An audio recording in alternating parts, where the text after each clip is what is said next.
Okay, so I just gotta admit, I enjoyed episode 4 a lot more than I enjoyed the first 3 episodes together. I wish this was more of what they did for the first 3. Now, I get it. The first episode, I believe, introduced, I think it was like 4 characters. And then the second one, I believe, was another 4. And then I think it was 2 in the third episode with the white evil ranger and then the blue Don brother, I believe. Is how they really introduced in episode 3. This one, obviously, episode 4. Now that you have the main cast, I guess, assembled, you can kind of focus on their stories and whatnot. You would get a little more backstory. Honestly, I mean, I wish this backstory for Don Red, I wish this was kind of just sprinkled throughout the first 3. I wish this is kind of like the first mini arc inside of the first part here. I just wish they spread it through all 3 here, because basically, let me start from the beginning, because you got to start from the very beginning. Episode 3 ended where Don Red attacked the other 4 Rangers, or the other 4 Don brothers and sisters, whatever. The other 4 Don brothers, it's the name of the show. But it ended that way, and I thought to myself, I said, are they really even going to explain this? I talked about this in my breakdown. I said, if they don't explain this, it's just, I don't know what to think of it. Kind of just random that they throw it in at the end of episode 3. They literally start out episode 4, right? Doing that. Apparently, I don't know if it's only if you're friendly fire, and then you get sent away. When he hits you with the sword, or when he basically beats you up, you basically get sent back to where you were before you transformed. I don't know if that's going to be a one-time thing, and they're going to be like, yeah, that never happened. It's just for the training exercise, which is what Yellow and Blue kind of talk about, is they think it's a training exercise by Red. Or if the villains later on in the story can just hit them hard enough, and then they untransform and get sent back to where they were. I don't know. That was a little weird. It was a one hit and they're gone. And I guess that makes sense, is because you're supposed to be at your weakest at the start of the story. That's kind of how every story is you're typically at your weakest point. And so obviously throughout the series you get stronger.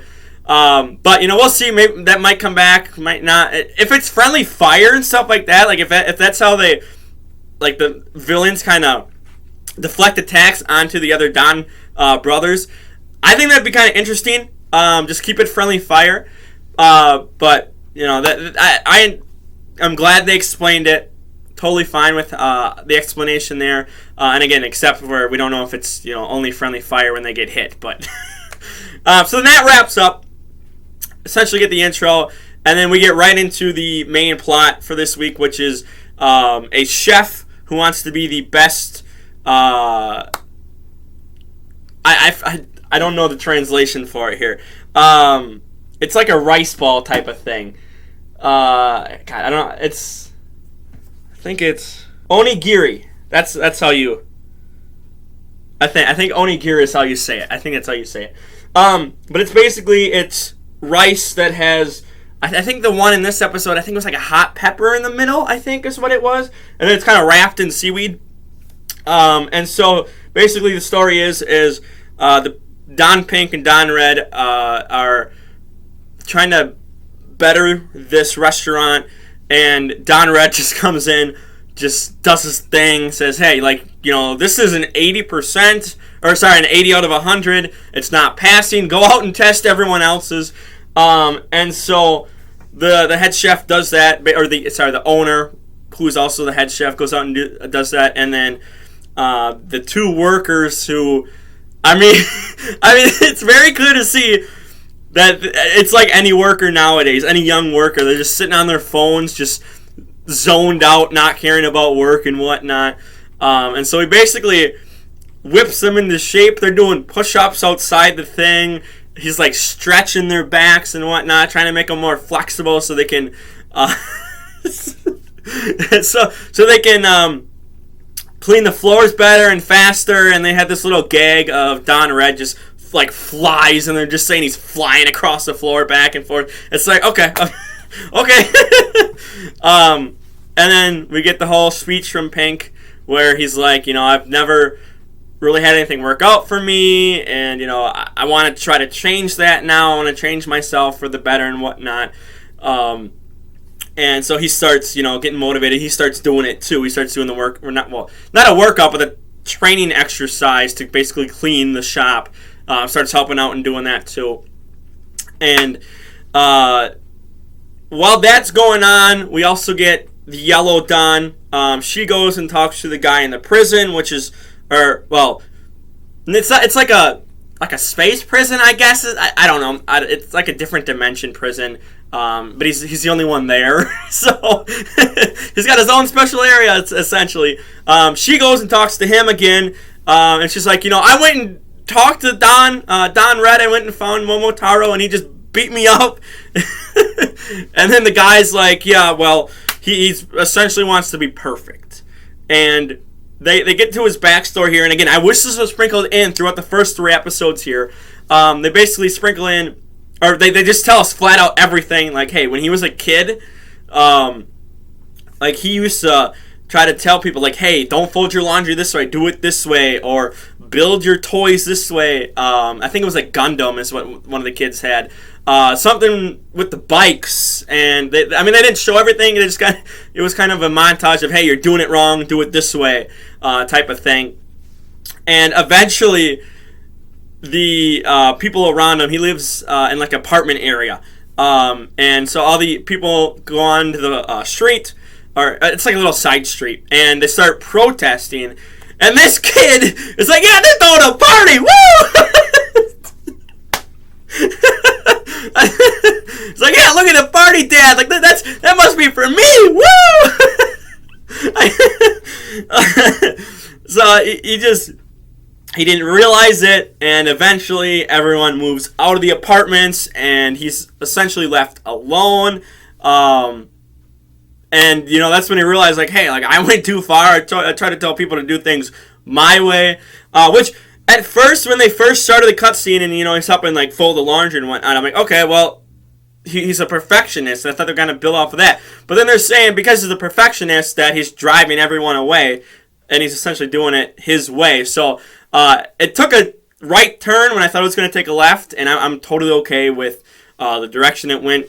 Again, it built up his character a little bit. We had a little scene back at the restaurant where Don Pink goes and gets lunches from it must have been in a car on a bike. They don't show what he drove to the restaurant in, but his wife essentially packed him some stuff. And so while he's out getting the lunches, the 2 restaurant guys, the workers, are saying, like, oh, that Momotaro guy is just, so picky, and he wants to do things his way, and blah, blah, blah. And he's obviously, classic show. He's just sitting in the background. Just like, yeah, I'm going to just sit here and listen to this. And then Don Pink comes in. They do the whole bowing thing, the thank you very much bowing, which is very custom in Japan. And Don Rad just pops out and says, hey, there you go. That's how you appreciate right there. And so, it kind of wraps up that little arc inside of the, the restaurant arc here in this episode, and then the main restaurant guy comes back, turns into a monster, and then it's just basically, it's a Sentai fight from there, and we get a little sprinkle of the villains. Again, I'm still not convinced that they're the villains of the series, just because they don't feel like it. But we get a little sprinkle in there that says, hey, like, we're supposed to be killing these people that all they want is greed. We're supposed to just be taking them out. And obviously, I think it was the 3rd episode, where the Donbrothers they finally save the human. And, it kind of separates them from the monster and kills the monster, but the human lives and blah, blah, blah. And, it's basically like, hey, like, we're supposed to kill the human too. And so, like, what do we do here? And then the orange guy jumps down, starts fighting Don Red. Well, really, he fights the monster, and then Don Red just starts kicking his butt. And, yeah, it just it ended up where Orange left. They saved the restaurant owner guy. And then Blue and Yellow had this little idea to attack Don Red while his back is turned, thinking it was a training exercise to better him, and Don Red just sees it and just beats him up. So, yeah, I mean that's essentially how it ended. No Megazord fight. Again, I am totally fine with that. Make it so Megazord fights feel special. You're not all the time, every single week. I think even the studio realized hey, we've been doing this for years on a weekly basis. It's probably time to make the Megazord fights a little bit special again. So we have not seen one since. Was it episode 1? I think. Yeah, because 3 didn't have one. Did 2 have one? 2. Maybe it was episode 2. So maybe it was just 2 episodes ago, which is 2 weeks ago. But if you're watching this, just when posts the whole series is live, it might be it's just 2 episodes ago. But when you have it weekly here and it's just not every week, we're gonna see a Megazord fight. It's I enjoy it better. I enjoy that. So yeah, I mean episode 4 just I enjoyed this way more than the first 3 combined. Now, I've talked about it. It's the intro episodes. They're not special or, crazy good. But if they can do, this formula of episode 4, and then again, every once in a while, every 3 episodes or whatever, you have a Megazord fight. Totally okay with that. So, I'm interested to see what happens here. We're going to get a Don Red and Don Black episode next week, so we'll see how that goes. And yeah, I enjoyed it. Let me know what you thought. I thought this was, again, a big step up from the intro episodes here. And yeah, let me know what you thought. So, like the video, share the video around, don't forget to subscribe, and I'm out of here. Peace.